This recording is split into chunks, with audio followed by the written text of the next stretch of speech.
स्वागत है क्योंकि पूरी की पूरी ग्रामीण कार्य विभाग की टीम हमारे साथ है।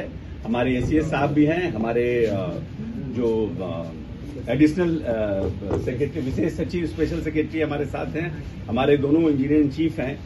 और अभी हम लोगों के ग्रामीण कार्य विभाग के भी हम लोगों को लगभग 2 महीना हुआ है, हम लोगों ने इसका प्रभार लिया है।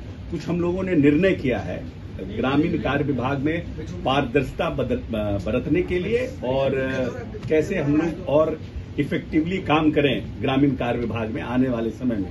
बहुत से लोग इस विभाग में पहले भी थे और उनका भी काम अच्छा रहा है, लेकिन फिर भी हम लोगों ने उस कार्य को और ज्यादा ट्रांसपेरेंट करने के लिए कुछ अच्छे निर्णय ग्रामीण कार्य विभाग में लिए हैं। तो आज उसको हम लोग बताने के लिए और उसको आपसे शेयर करने के लिए आप सब लोगों को हमने यहाँ पर आज आग्रह किया है। जैसे हम लोग आए थे तो हमारे यहाँ 2-3 ब्रिजेस, जो हमारे ब्रिजेस थे, जो ग्रामीण कार्य विभाग के ब्रिजेस थे, वो गिर गए थे। और खास करके अररिया में जो ब्रिज था, जिसका काफी वीडियो वायरल हुआ था, और वो ब्रिज ऐसे कोलैप्स किया जैसे लग रहा था कि कोई लकड़ी का कोई पुल बना हुआ हो, वैसे कोलैप्स किया था, जो वीडियो हम लोगों ने देखा। और हम अपने एसीएस साहब को धन्यवाद देते हैं कि तुरंत कार्रवाई करते हुए उन्होंने वहां पर जो हमारे पदाधिकारी जो लोग थे, जो उस पुल के निर्माण में इन्वॉल्व थे, उन सब लोगों को हम लोगों ने तत्काल निलंबित किया था। और आईआईटी और एनआईटी की टीम के साथ साथ विभाग के जो टेक्निकल टीम थी, उसके साथ हमने उसका सर्वे करवाया था कि भाई आखिर में इतनी बड़ी दुर्घटना कैसे हुई। और उसके जांच के उपरांत में ये पाया गया कि वहां कहीं न कहीं जो गुणवत्ता थी उसको बहाल नहीं किया गया था और कहीं न कहीं उसमें कुछ कमी थी। और इसको देखते हुए हम लोगों ने ये निर्णय किया, जो रिपोर्ट उनके आए उसमें ये रिपोर्ट्स में आया कि कहीं न कुछ समस्याएं हैं और कुछ खराबियां हैं, लेकिन उसमें बहुत स्पष्टता नहीं थी। उस निर्णय में उनका जो जांच आया उसमें बहुत स्पष्टता नहीं थी। तो हम लोगों ने ये निर्णय किया कि उसको हम पूरे जो पुल का निर्माण हुआ है उसको मंत्रिमंडल निगरानी विभाग से उसकी जांच कराई जाए।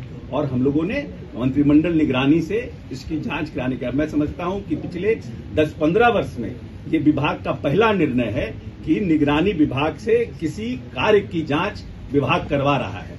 और इससे हम ये मैसेज देना चाहते हैं कि हम ट्रांसपेरेंट होकर के काम करना चाहते हैं और किसी भी कीमत पर हम क्वालिटी से कॉम्प्रोमाइज नहीं करना चाहते। चाहे रोड हो, चाहे पुल हो, चाहे पुलिया हो, इन सब के ऊपर हमारे विभाग का और हमारे पूरी टीम का ये निर्णय है कि हम पूरी ट्रांसपेरेंट के साथ और क्वालिटी को मेंटेन करना चाहते हैं। इसलिए ये हम लोगों ने निर्णय किया है। और एक और निर्णय है कि पहले जब हम लोगों ने विभाग का प्रभार लिया और हमारे नए एसीएस साहब आए तो इन्होंने माना कि पीएमजीएसवाई में जो हम पैसा देते हैं अपने कॉन्ट्रैक्टर को, उस पीएमजीएसवाई के पैसे की लगभग जो परसेंटेज है वो 12% या 14% जो भारत सरकार ने पूरे देश के लिए सेट किया है, वो एक मानक था।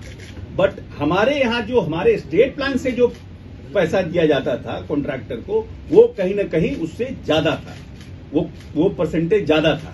तो एसीएस ने कहा, एसीएस साहब का ये निर्णय हुआ कि भाई जब विभाग एक है, काम एक है, तो ये दोहरा जो मापदंड है ये नहीं होना चाहिए।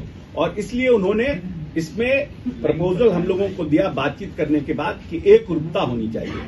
और हम लोगों के स्तर से ये निर्णय हुआ कि ये सही है कि एक रूपता के साथ, तो हम लोगों ने जो पीएमजीएसवाई जो भारत सरकार का मानक है, जो देश भर में लागू है, उसको हम लोगों ने स्टेट प्लान में लागू किया। ये अभी का निर्णय है। पहले जो लोग थे इसके पहले, उन लोगों के नजर में ये बात आई, क्यों नहीं आई, ये सब विषय डिफरेंट है। लेकिन जैसे ही हम लोगों के नजर में आया, हम लोगों ने इसमें सुधार करने का काम किया।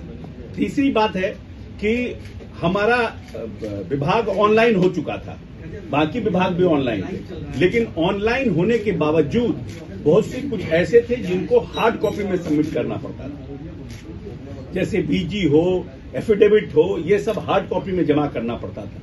तो बहुत से टेंडर्स में देखा जाता था, बहुत हमारे यहाँ प्रतिवाद पड़ता था, ऑब्जेक्शंस पड़ते थे कि हमारा जो है ठीक था, मेरा निकाल लिया गया, ये किया गया। तो हम लोगों ने जो बाकी विभाग आरसीडी से लेकर बाकी विभाग जो काम करते थे उसको हम लोगों ने फिर से इसमें अपने यहाँ लागू किया। मतलब कि हमारे यहाँ अब तक जो ऑनलाइन प्रोसेस थे वो 75% ही लागू थे, 30% वो ऑफलाइन ही था। तो उस ऑफलाइन से ऑपरेट करने में लोगों को कहीं ना कहीं निचले स्तर में उसको मौका मिलता था और उससे हमारे यहाँ केसेस जो है, प्रोसेस ऑफ टेंडर डिस्पोजल जो है वो बहुत प्रोलॉन्ग हो जाता था। तो इससे लिए माननीय एसीएस ने अपने जो टेक्निकल टीम के साथ बैठक करके उसको भी उन्होंने क्लियर किया कि नहीं, हम पूरी तरह से 100% इसको हम ऑनलाइन करेंगे। तो इससे है कि डिस्पोजल ऑफ टेंडर्स फास्ट होंगे।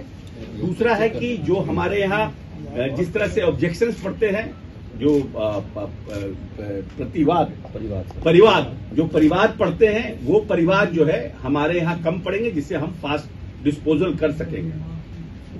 इसके बाद जो डीपीआर बनाने के लिए भी हम लोग एक डिफरेंट प्रोसेस प्लान कर रहे हैं। हमसे जुड़े रहने के लिए हमारे YouTube चैनल को सब्सक्राइब करें और नई वीडियो की नोटिफिकेशन के लिए बेल आइकॉन को दबाएं। अगर आप ये वीडियो Facebook पर देख रहे हैं तो लाइक जरूर करें और ज्यादा से ज्यादा शेयर करें। धन्यवाद।